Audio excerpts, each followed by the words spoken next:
वर्णन करे लव कुश राम प्रसन्न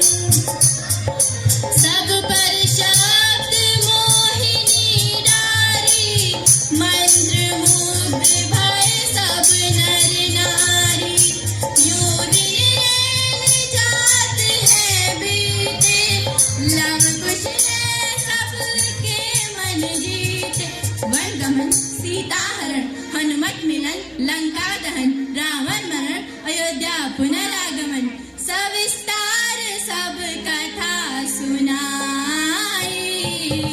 राजा राम भये रघुराई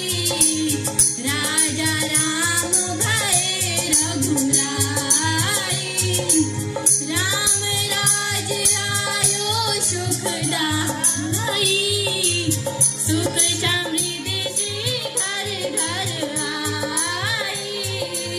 सुख समृद्धि घर घर आई काल चक्र ने घटनाक्रम में ऐसा राम सिया के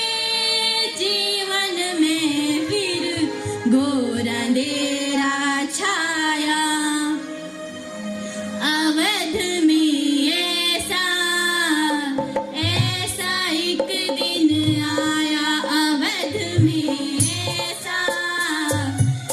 ऐसा एक दिन आया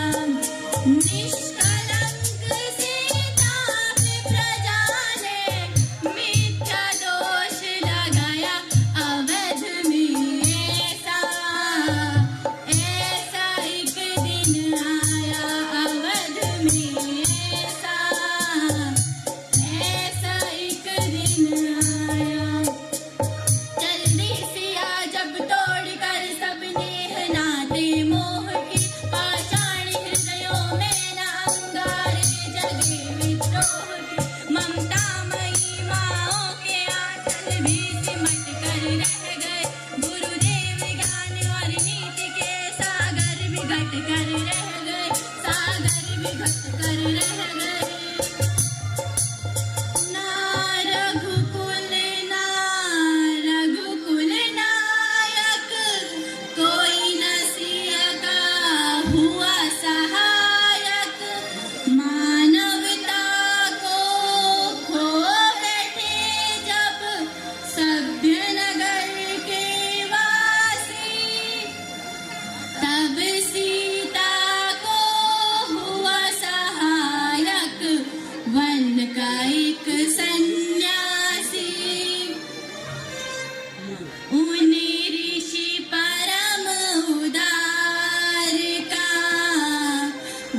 वाल्मीकि शुभ नाम सीता को आश्रय दिया ले आए निज धाम रघुकुल में कुलदीप जलाए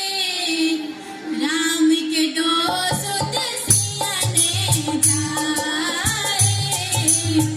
राम के दो सुत सिया ने जाए श्रोतागण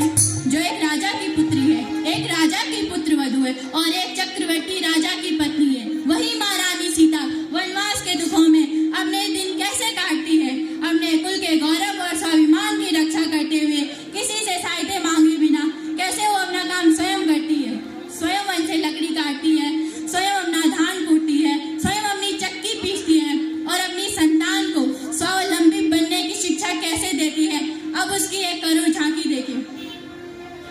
जनक दुलारी कुल वधु दशरथ जी की राजधानी हो के दिन वन में पिता जी रहते थे घेरे जिसे दास दासिया डोयम दासी बनी अपनी उदासी को छुपाती